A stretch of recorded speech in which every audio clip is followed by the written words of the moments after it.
Assalamualaikum warahmatullahi wabarakatuh.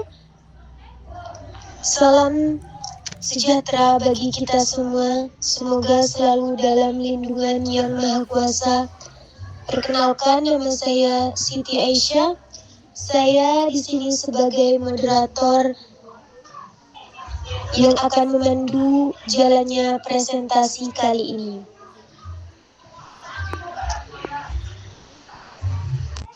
Kami selaku kelompok 3 akan memaparkan materi media pembelajaran dan jenis-jenis media pembelajaran. Sebelum memaparkan materi, kami akan memperkenalkan anggota kelompok kami. Nia Safira sebagai pemateri pertama, Siti Aisyah sebagai pemateri kedua, Nur Aini sebagai pemateri ketiga, Maudatul Hasanah sebagai pemateri keempat, dan Yeseli NR sebagai pemateri kelima. Media pembelajaran. Media pembelajaran adalah segala sesuatu yang digunakan untuk menyampaikan pesan atau informasi dalam proses belajar mengajar. Media pembelajaran dapat berupa objek fisik, teknologi, atau kombinasi keduanya. Kalau dijabarkan lebih rinci, media pembelajaran berupa bahan, alat, atau teknik yang digunakan dalam kegiatan belajar mengajar dengan maksud agar proses interaksi, komunikasi, edukasi antara guru dan siswa dapat berlangsung secara ilmiah, interaktif, efektif, dan efisien. Tujuan dan manfaat media pembelajaran. Tujuan media pembelajaran adalah untuk menciptakan pengalaman belajar yang lebih menarik, bermakna, dan interaktif, sehingga membantu peserta didik memahami konten pelajaran yang lebih baik.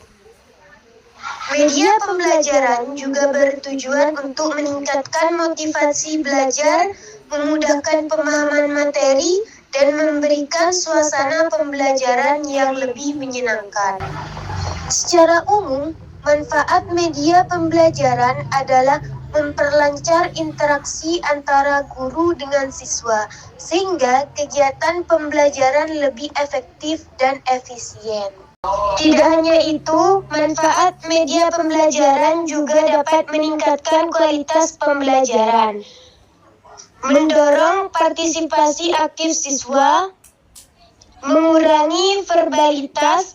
Maksud dari verbalitas di sini adalah menghindari pembelajaran yang hanya berbasis kata-kata, namun dengan menambahkan unsur visual atau praktek secara langsung. Memperkuat ingatan siswa. Dengan informasi yang disajikan secara menarik, dapat memperkuat ingatan siswa tentang materi yang sudah dipaparkan. Mendukung pembelajaran inovatif dan kreatif. Guru dapat menciptakan suasana pembelajaran yang lebih menyenangkan dan berbeda dari biasanya karena menggunakan media pembelajaran sebagai alat peraga ketika proses belajar mengajar dilaksanakan.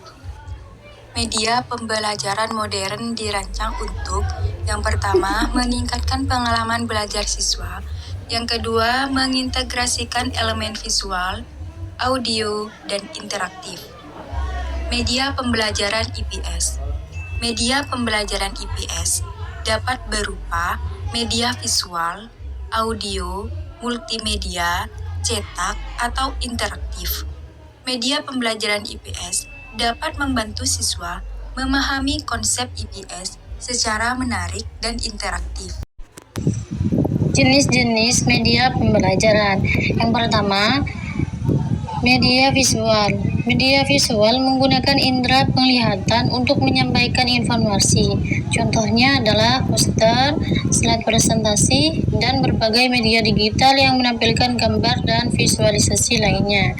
Yang kedua, media audio. Media audio memanfaatkan indera pendengaran untuk menyampaikan informasi. Contohnya adalah rekaman suara, podcast pembelajaran, atau musik yang digunakan untuk mendukung pembelajaran. Yang ketiga, Media multimedia. Media multimedia ini menggabungkan berbagai jenis media seperti teks, gambar, suara, animasi, dan video untuk menciptakan pengalaman belajar yang lebih menarik dan interaktif. Yang keempat adalah media cetak, meliputi buku, teks, modul, dan poster. Yang kelima, media elektronik, meliputi komputer, internet, dan perangkat lunak lainnya. Poin yang keenam adalah alat peraga dan model. Alat peraga adalah benda nyata atau tiruan yang digunakan untuk membantu belajar. Contohnya globe, untuk melihat bentuk bumi. Contoh yang kedua, peta timbul, untuk melihat gunung, sungai, dan pulau.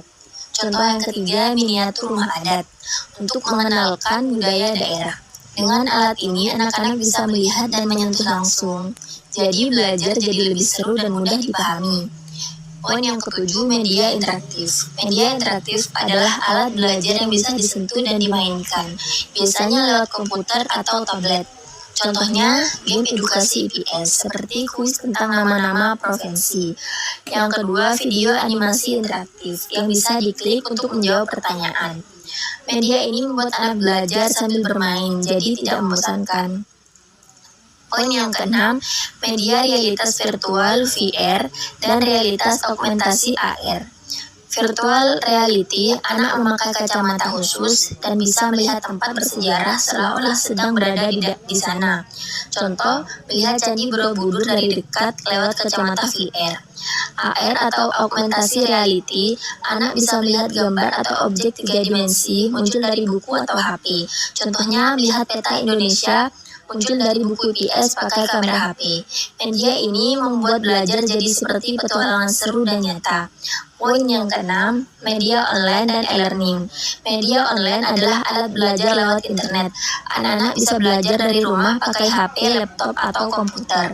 Contohnya, menonton video pelajaran di YouTube, belajar di aplikasi seperti Google Classroom. Media ini membantu anak kapan saja dan di mana saja, tidak harus di sekolah. Dan poin yang terakhir, media visualisasi data. Media ini membantu anak melihat data atau informasi dalam bentuk gambar. Contohnya, grafik batang untuk menunjukkan jumlah penduduk di berbagai provinsi. Contoh yang kedua, peta warna-warni yang menunjukkan hasil bumi dari setiap daerah. Contoh yang ketiga, infografi tentang pahlawan nasional. Dengan gambar-gambar ini, anak-anak bisa lebih mudah memahami informasi dibandingkan hanya membaca dan menulis. Cukup sekian dari kami. Sebelumnya saya ada pantun. Biru laut seperti kolam, ikan paus pandai menyelam. Dari lubuk hati yang paling dalam, saya tutup presentasi dengan salam. Assalamualaikum warahmatullahi wabarakatuh.